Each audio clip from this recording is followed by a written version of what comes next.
আকাশপথে যুদ্ধে জিততে না পেলেও পানিতে পাকিস্তানকে ডুবিয়ে মারার পরিকল্পনা করছে ভারত। পূর্ব সতর্কতা ছাড়াই বাগলিহার বাঁধের গেট খুলে দিয়েছে ভারত। প্রবল পানির প্রবাহে পাকিস্তানে বন্যার সংখ্যা দেখা দিয়েছে।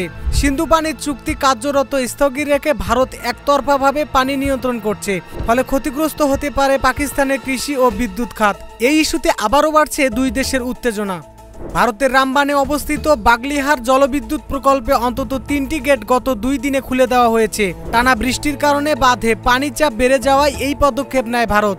যদিও ভারতীয় কর্তৃপক্ষ এই বিষয়ে আনুষ্ঠানিকভাবে কোনো ব্যাখ্যা দেয়নি। সিন্ধু পানির চুক্তি অনুযায়ী চেনাব নদীর পানি পাকিস্তানের জন্য বরাদ্দ।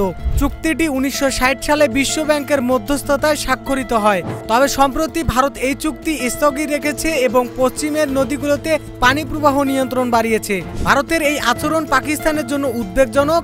দেশটির কৃষি ও বিদ্যুৎ উৎপাদন অনেকটাই এই নদীগুলোর পানির উপর নির্ভরশীল।